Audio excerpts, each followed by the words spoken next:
सभी विद्यार्थियों का yes public senior secondary school के इस ऑनलाइन यूट्यूब चैनल में स्वागत है। और हम एक बार फिर बात कर रहे हैं इलेक्ट्रोस्टैटिक्स की। और अब तक हम जिस पे चर्चा कर चुके हैं वो कूलम्ब्स लॉ। तो कल हमने कूलम्ब्स लॉ की बात की। तो बाय फॉर्मूला कूलम्ब्स लॉ क्या है, तो आप लोग देखेंगे F प्रोपोर्शनली के बाद में हमने इसका सिंबल हटा दिया था, कांस्टेंट आया K, Q1 Q2 divide bye R। तो ये अपना बेसिक फॉर्मूला है जो न्यूमेरिकल के लिए अपने को काम में लेना है। उसके बाद में हमने इस K की बात की थी कि ये जो K है, पहली बात तो ये परमानेंट कांस्टेंट है नहीं, मीडियम पे डिपेंड करता है। K equal to 1/4 pi epsilon not equal to, जब एप्सिलॉन नॉट हम किसकी बात करते हैं, एप्सिलॉन नॉट यहाँ पे है वैक्यूम की परमिटिविटी, ठीक है। तो वैक्यूम की परमिटिविटी जो है वो मिनिमम रहती है। देखो 1/एप्सिलॉन 0 है, तो जब ये मिनिमम तो ये वैल्यू आपकी क्या आएगी, हाईएस्ट। तो आपको फिर से याद रखना है क्या कि जो ये K है इसकी हाईएस्ट वैल्यू कहाँ होती है, वैक्यूम में होती है। और एप्सिलॉन नॉट है इसकी मिनिमम वैल्यू कहाँ पे होती है, वैक्यूम में होती है। और इसको हमने कैलकुलेट किया था 9 × 10⁻⁹ यूनिट की बात करें newton into metre square divide by coulomb. उसके बाद में हमने एप्सिलॉन नॉट की बात की थी। यहाँ पे अपने पास में एप्सिलॉन नॉट है इक्वल टू,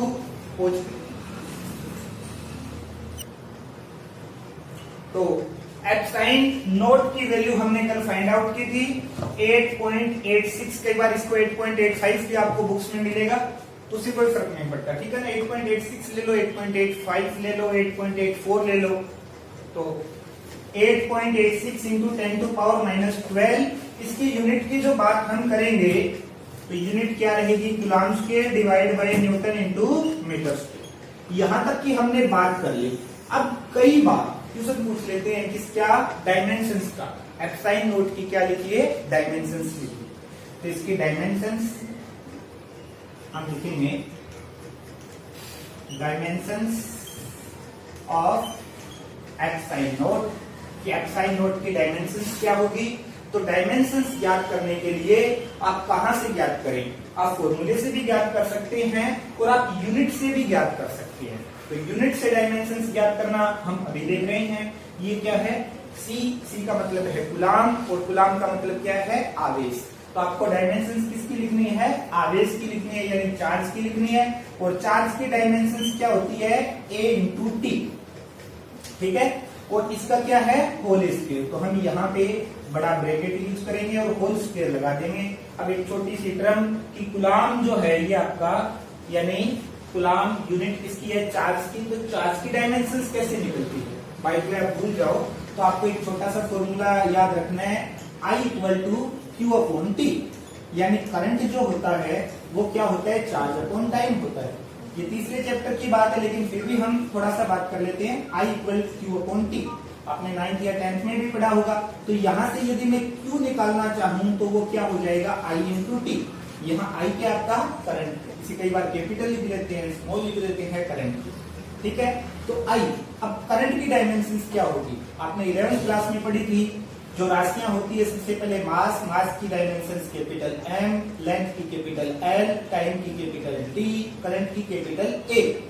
तो करंट के लिए आपने कैपिटल A एम्पियर और डायमेंशंस क्या यूज करते हैं, A। तो यहाँ पर हम यूज क्या करेंगे, A कैपिटल, और टाइम के लिए क्या करेंगे, T। तो पहले T लिख दो फिर A लिख दो, कोई फर्क नहीं पड़ता इसमें, ठीक है ना। AT लिखो या TA लिखो। तो ये हो गई आपकी चार्ज की डायमेंशंस A × T। और दोनों की पावर क्या है, कोई हमने शो नहीं किया, तो पावर अपने को क्या लेनी है, दोनों की 1 हो, ठीक है। तो ये हो गई आपकी A × T बड़ा ब्रैकेट और इसका होल स्क्वायर। अब इसके बाद में डिवाइड बाय, ये क्या आपका न्यूटन। न्यूटन क्या है, बल यानी फोर्स।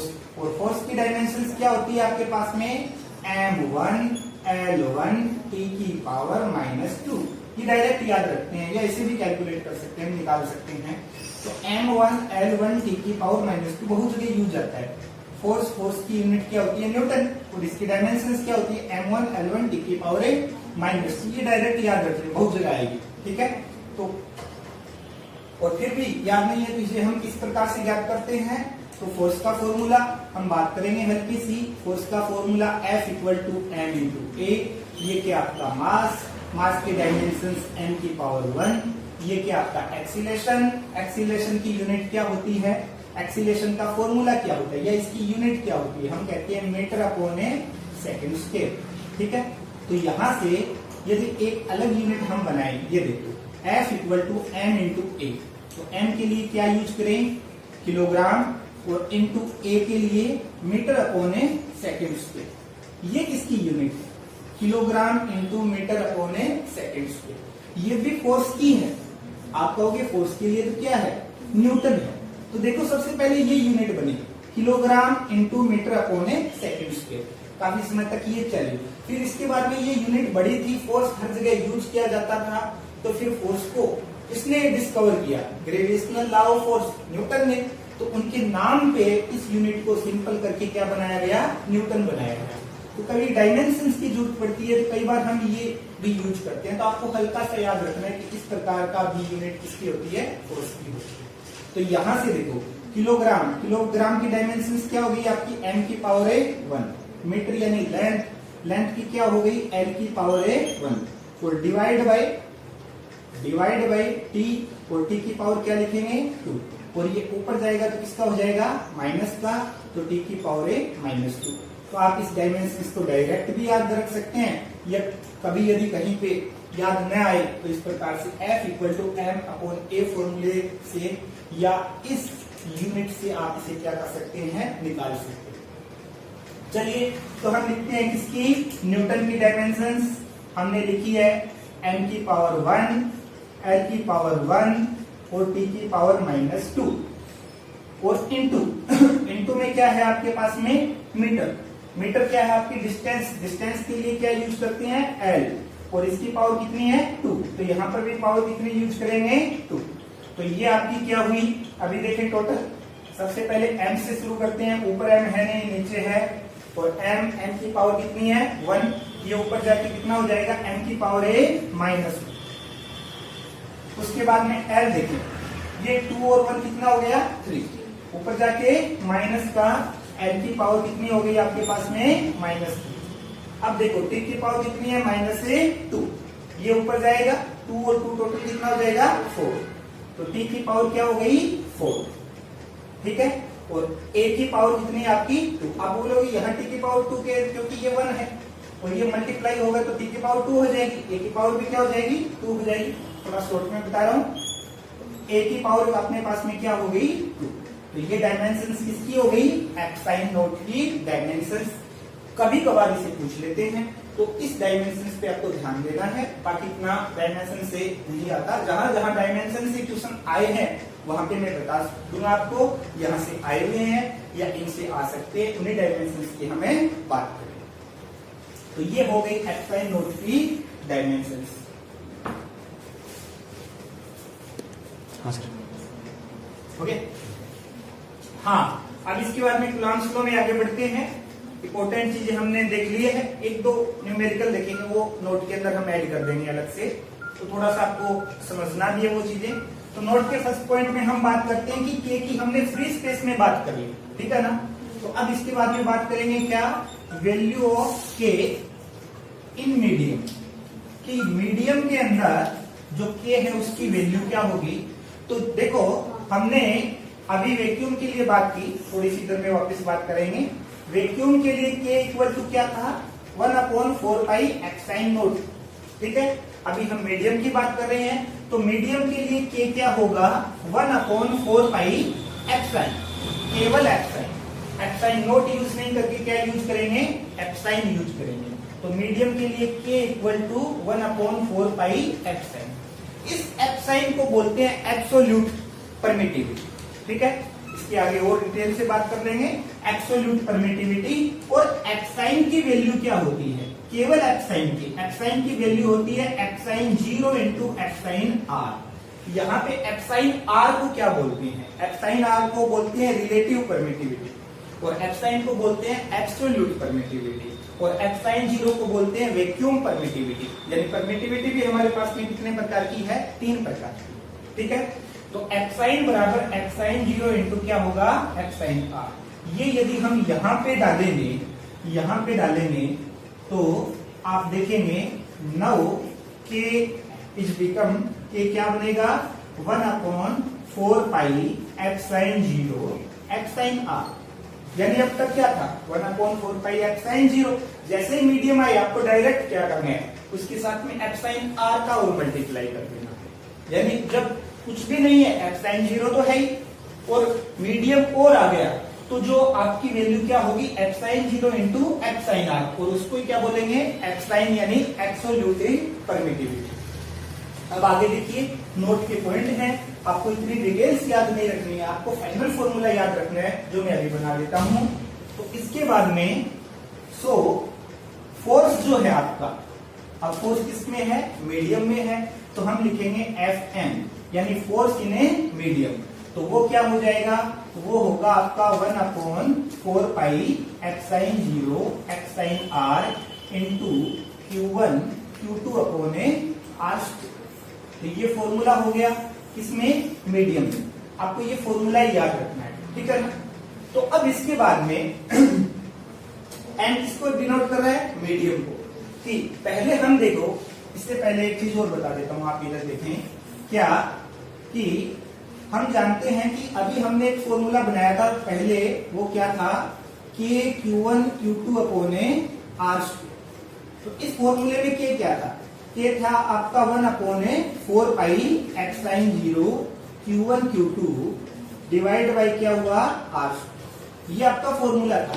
तो 1/4 पाई एक्साइन 0 था। तो एक्साइन 0 किसकी परमिटिविटी थी वो वैक्यूम की थी। तो ये फॉर्मूला भी किसके लिए था वैक्यूम के लिए था।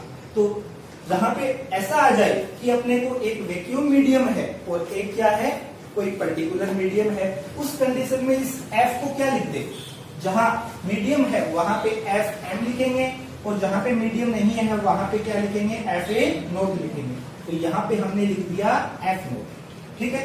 तो ये चीज हमने जान ली। अब यहाँ पर देखो क्या ये सेम टर्म यहाँ पे है, तो हम कहेंगे है 1/4 pi epsilon 0 Q1 Q2 divide by R. तो इसको किससे रिप्लेस कर सकते हैं एफ नोट से रिप्लेस कर सकते हैं। तो अपना एफ एम यानी मीडियम के अंदर जो फोर्स है वो क्या होगा एफ नोट, क्योंकि ये टोटल वैल्यूज अपनी क्या आ गई अपने पास में एफ नोट और डिवाइड बाई क्या बचा अपने पास में एप्साइन आर।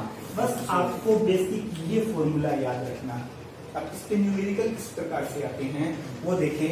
जैसे कि आपको बता दिया कि कहीं मीडियम है और मीडियम के अंदर फोर्स आपका 9 × 10⁹ ठीक है, ये न्यूटन में फोर्स है। फिर हमने मीडियम रख दिया कितना 9 वैल्यू का, एप्साइन आर जिसके लिए क्या थी 9, तो डिवाइड बाई क्या करेंगे 9, तो 9 से 9 क्या हो गया कैंसिल। तो हमारे पास में वैल्यू क्या बची 1 × 10⁹ न्यूटन।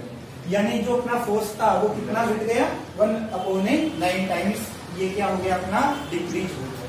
तो ये है मीडियम में force equal to F not divide by epsilon R. कई बार बिल्कुल सिंपल क्वेश्चन आता है, कैसे आता है कि कहीं पे दो चार्जों के बीच में फोर्स लग रहा है और हमने क्या कर दिया, हमने एक डाइलेक्ट्रिक कांस्टेंट काम में लिया और उसकी वैल्यू क्या थी, उसकी वैल्यू थी 6। तो अब फोर्स कितना रहेगा, तो आपको क्या करना है उस कंडीशन में F M equal to F not, तो ये वैक्यूम में है ही। अब हमने डाइलेक्ट्रिक कांस्टेंट काम में लिया है तो डिवाइड बाय क्या कर देंगे 6, यानी फोर्स घटता। तो ये चीजें मैंने कल भी आपको बताई थी कि ये जो परमिटिविटी है ना ये मीडियम वाली, ये क्या होती है एक प्रकार से डेविल होती है। तो ये जब भी आती है तो चार्जों के बीच में जो फोर्स लगता है, ठीक है ना, इसको इंटरेक्शन फोर्स भी कहते हैं। तो ये जो न्यूटन फोर्स लगता है इस फोर्स को वो क्या करती है कम करती है, उसको हमेशा ही क्या करती है डिक्रीज करती है। तो आप ये कह सकते हैं कि तो ये फोर्स हाईएस्ट कब होता है, हाईएस्ट तब होता है जब दोनों चार्ज कहां पे हो वैक्यूम में हो। तो वैक्यूम में जो कूलम्ब फोर्स होता है वो हाईएस्ट होता है और जैसे जैसे हम मीडियम लेके आते हैं वैसे वैसे ये फोर्स क्या होता जाता है डिक्रीज होता जाता है। तो इस नोट के फर्स्ट पॉइंट में हमने काफी चीजें लिखी हैं।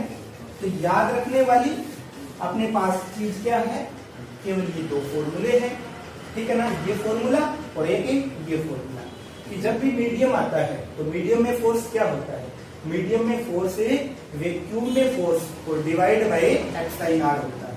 अब एक्स साइन आर की कोई फिक्स वैल्यू है? फिक्स वैल्यू नहीं है, हर मीडियम के लिए ये क्या हो जाता है आपका अलग अलग रहता है। ठीक,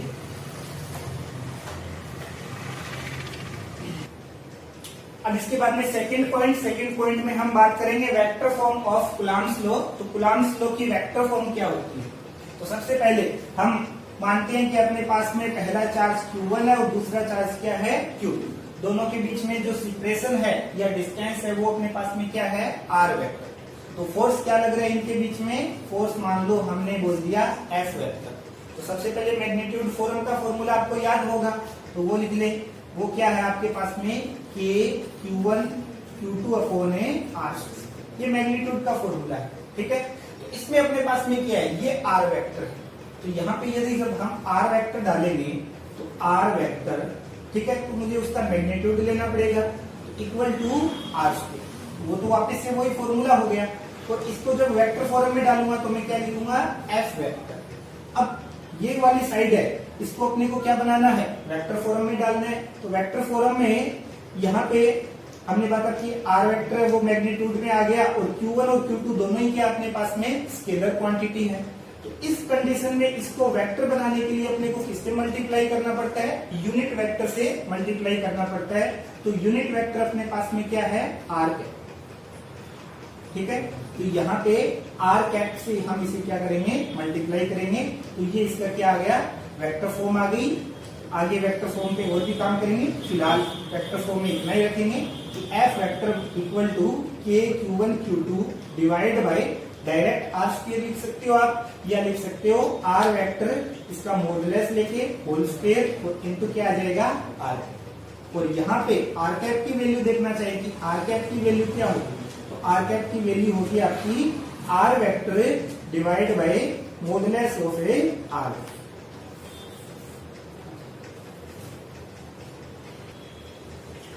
आज हम जो पढ़ रहे हैं इसमें काफी छोटी छोटी चीजें आती है, कुछ नोट्स के रूप में आ रही है, कुछ छोटी छोटी डेफिनेशंस आ रही है। तो अब इसके बाद में हम बात करेंगे रिलेटिव परमिटिविटी की। जैसा कि पहले हम बात कर रहे हैं तीन प्रकार की, तो ये 3 टाइप्स की कौन कौन सी है? तो रिलेटिव परमिटिविटी, और इसी का एक दूसरा नाम है, तो वो नाम क्या है? Dielectric constant. किसी भी मीडियम का डाई इलेक्ट्रिक क्या होता है? ये कॉन्स्टेंट होता है। डाइलेक्ट्रिक कांस्टेंट वैसे एक्चुअल में यूज होगा कैपेसिटेंस का चैप्टर, जो चैप्टर नंबर 4 है वहां, लेकिन इसे हल्का सा भी अपने को देखना है। डाइलेक्ट्रिक कांस्टेंट, और इसे क्या कहेंगे? Epsilon R. तो ये क्या है? सबसे पहले हम बात करेंगे ratio of epsilon and epsilon R. Relative permittivity की बात कर रहे हैं, ठीक है, एब्सोल्यूट की नहीं कर रहे हैं। तो रिलेटिव परमिटिविटी क्या है? हम कह सकते हैं ratio of absolute permittivity and epsilon nought vacuum permittivity. तो ratio of absolute permittivity and vacuum permittivity, वो क्या है आपका? Relative permittivity. तो यहां पर हम फॉर्मूला बना लेते हैं एप्साइन आर का। वो क्या होगा कि रेशो ऑफ एप्साइन एंड एप्साइन 0 है, तो यहाँ पे हमने लिख दिया एप्साइन और यहाँ पे लिख दिया एप्साइन 0। तो ये हो गया आपका epsilon R equal to epsilon upon epsilon 0। अब इसके बाद में एप्साइन आर की यूनिट क्या है? एप्साइन आर की देखो यहाँ पे क्या है? परमिटिविटी, डिवाइड बाय में क्या है? परमिटिविटी। तो परमिटिविटी अपॉन परमिटिविटी, तो इसकी यूनिट क्या हो जाएगी? यहाँ पे जो यूनिट बनेगी वो इससे क्या हो जाएगी? कैंसिल आउट हो जाएगी। तो उस कंडीशन में एप्साइन आर की यूनिट क्या होगी? इसकी कोई यूनिट नहीं है, और जिसकी कोई यूनिट नहीं होती उसको क्या बोलते हैं? Unit less. तो ये जो है आपका एप्साइन आर, एप्साइन 0 नहीं है, एप्साइन 0 की तो यूनिट है coulomb square upon newton into metre square, हमने बनाई हुई थी। हम बात कर रहे हैं एप्साइन आर की। तो एप्साइन आर कैसा है? ये है यूनिट लेस। और एक चीज आपको याद रखनी है, जो यूनिट लेस है वो सारी की सारी क्या होगी? डायमेंशंस लेस भी होगी। तो ये है आपका unit less and dimensions less. ठीक है, तो ये बात हो गई। अब यहां से यदि मैं एप्साइन की वैल्यू ज्ञात करना चाहूं तो वो क्या होगी? Epsilon equal to epsilon 0 into epsilon R. तो एक चीज, फॉर्मूले में जब वैक्यूम है तब क्या आएगा? फॉर्मूले में वैक्यूम है उस कंडीशन में एप्साइन 0 यूज करते हैं। और फॉर्मूला में यदि चार्जों के बीच में मीडियम है तब क्या यूज करेंगे, एक्साइन यूज करेंगे। तो आप देखें किस प्रकार से कि अपने पास में दो चार्ज है, ये चार्ज Q1 और ये चार्ज है Q2, इनके बीच की कोई डिस्टेंस होगी, मान लो R है। तो अब इस कंडीशन में हम बात कर रहे हैं किसके लिए, वैक्यूम के लिए। तो वैक्यूम के लिए हम फॉर्मूला एक बार लिखिए, F equal to 1/4 pi epsilon ही लिख देता हूं मैं, into Q1 Q2 divide bye क्या हुआ, R। अब वैक्यूम के लिए एप्साइन R का मान क्या होता है, वैक्यूम के लिए एप्साइन R का मान होता है 1। तो जब इसका मान 1 होता है तो F इक्वल टू 1/4 पाई क्या हो गया अपने पास में, एप्साइन 0, और इस एप्साइन R का मान क्या हो गया 1। तो into Q1 Q2 divide bye क्या बना अपने पास में, R। तो ये वैक्यूम के लिए होता है, जो हम डायरेक्ट पहले सबसे पहले इसी को सीखा। और जब मीडियम आ जाए तो हम कई बार क्या गलती करते हैं कि मीडियम आ गया तो हम क्या लिखेंगे, 1/3, मीडियम आ गया 1/4 पाई, और अब हमें क्या लिखना है कि मीडियम आ गया तो हमें लिखना है एप्साइन R। तो आप लिख देते हैं एप्साइन R into Q1 Q2 upon R। तो यहाँ पे हमने क्या नहीं लिखा, एप्साइन 0 नहीं लिखा, इसलिए ये फॉर्मूला क्या हो जाता अपना, ये वाला फॉर्मूला यहाँ से गलत हो जाता। तो मीडियम यदि है तब अपने को क्या लिखना है, मीडियम है तो अपने को लिखना है 1/4 pi epsilon 0 into epsilon R into Q1 Q2 और डिवाइड बाय क्या होगा अपने पास में, एप्साइन Q1 Q2 divide bye R। तो एप्साइन 0 हमेशा रहेगा कि जो परमिटिविटी वैक्यूम में थी, क्या मीडियम में आने पे वो परमिटिविटी खत्म हो गई, नहीं, वो तो हमेशा ही रहेगी कि जब मीडियम अपने पास में नहीं है तब परमिटिविटी है, फिर मीडियम मिल गया, तो इसका मतलब है दोनों ऐड होगी। लेकिन फॉर्मूले में हम देखते हैं तो ये क्या होती है, आपस में मल्टीप्लाई होती है। यानी एक प्रकार से हम कह सकते हैं कि वैक्यूम में जो परमिटिविटी है वो तो हमेशा ही रहेगी, चाहे मीडियम हो या मीडियम में नहीं हो। कि वैक्यूम है तब परमिटिविटी है, यदि मीडियम आ गया तब भी ये परमिटिविटी रहेगी, एप्साइन 0 रहेगा, और फिर मीडियम आ गया तो एप्साइन R अपने को इससे क्या करना है, मल्टीप्लाई करना। तो हमने एप्साइन R की बात की, एप्साइन R को क्या हमने नाम दिया है, रिलेटिव परमिटिविटी, ठीक है। और इसके बाद में इसका एक दूसरा नाम है जो आगे चलेगा अपना, others name of एप्साइन R is dielectric constant of a medium, कि ये मीडियम का क्या है, डाइलेक्ट्रिक कांस्टेंट है, and denote it by K। और इसे भी किससे हम डिनोट करते हैं, K से डिनोट करते हैं। अभी K से क्यों नहीं डिनोट कर रहे, क्योंकि अभी अपने पास में K है, कूलाम कांस्टेंट। तो यदि दो डिनोटेशन K के आ जाएंगे तो ये डिस्टर्ब करेगा, तो अभी हम इसे किससे डिनोट कर रहे हैं, एप्साइन R। तो जब हम इस कूलाम 4 यानी K कांस्टेंट से आगे चलेंगे, नेक्स्ट चैप्टर में चलेंगे, तब एप्साइन R को हटा देंगे और इसकी जगह हम क्या यूज,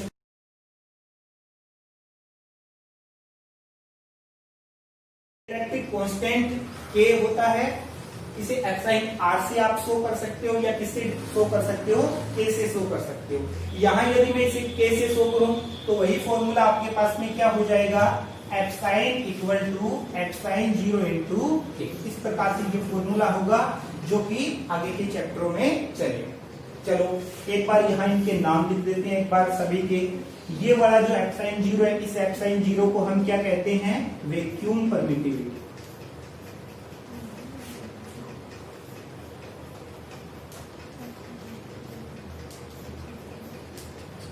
एप्साइन 0 परमिटिविटी ऑफ वैक्यूम, या हम लिख सकते हैं सिंपल वैक्यूम परमिटिविटी। एप्साइन को लिखते हैं एब्सोल्यूट परमिटिविटी।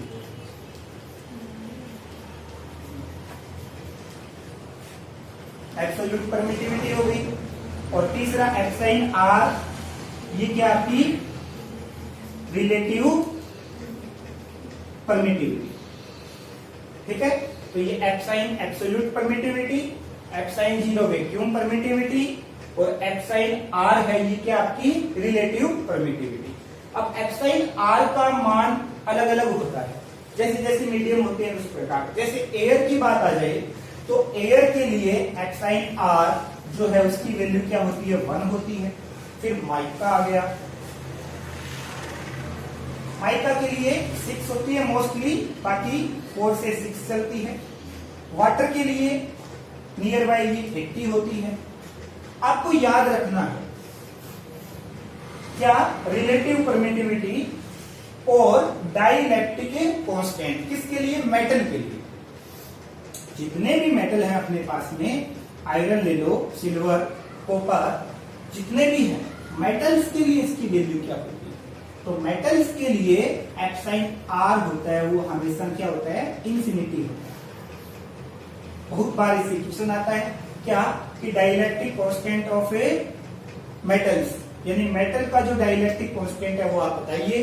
तो मेटल के लिए डाइलेक्ट्रिक कांस्टेंट उसे हम कैसे शो करो, या एप्साइन आर से शो करो, तब क्या होता है, इंफिनिटी होता है। तब एक चीज मैं आपको और बताता हूं, आपके पास में दो चार्ज हैं, ये Q1 और ये क्या है, Q2। दोनों के बीच में कोई मीडियम नहीं है, तब इनके बीच में कूलम्ब्स फोर्स क्या होगा, K Q1 Q2 upon A R. ठीक है। अब यदि हम इनके बीच में मीडियम क्या ले आए, कोई मेटल ले आए, यानी दोनों चार्जों को मेटल पे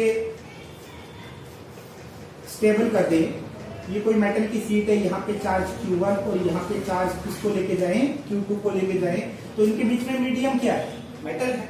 तो उस कंडीशन में क्या होगा, उस कंडीशन में होगा कि मीडियम के अंदर 1/4 पाई एप्साइन 0 इंटू क्या करोगे यहाँ पे, एप्साइन आर, और एप्साइन आर की वैल्यू क्या रखोगे यहाँ पे, इंफिनिटी। तो आपने लिखा infinity into Q1 Q2 upon A R square. तो आप ये बताइए 1/∞ की वैल्यू क्या होती है, 1/∞ इक्वल टू 0। तो आपका कूलम्ब्स लॉ क्या हो गया, जो कूलम्ब्स फोर्स है वो कितना हो गया, 0। यानी जैसे ही मीडियम आता है, मेटल आ गया, तो जो उनके बीच में जितना भी कूलम्ब्स फोर्स लग रहा था वो क्या हो जाएगा, 0। ठीक है। और दूसरी चीज क्या है, एप्साइन आर की वैल्यू किसके लिए, मेटल के लिए, तो मेटल के लिए क्या होती है, इंफिनिटी। और एयर के लिए बात करें तो एयर के लिए इसकी वैल्यू होती है 1। तो आज के लिए हम यहीं तक रुकेंगे। तो हमने आज क्या क्या चीज देखी वो एक बार फिर बता देता हूं। हमने कूलम्ब्स लॉ की बात की, उसकी वेक्टर फॉर्म की बात की, और उसमें एक नोट का पॉइंट हमने डाला कि मीडियम में ये किस प्रकार से वर्क करता है। उसके बाद में हमने बात की रिलेटिव परमिटिविटी और डाइलेक्ट्रिक कांस्टेंट एप्साइन आर। आज का वीडियो यहीं तक रखेंगे। सभी का धन्यवाद।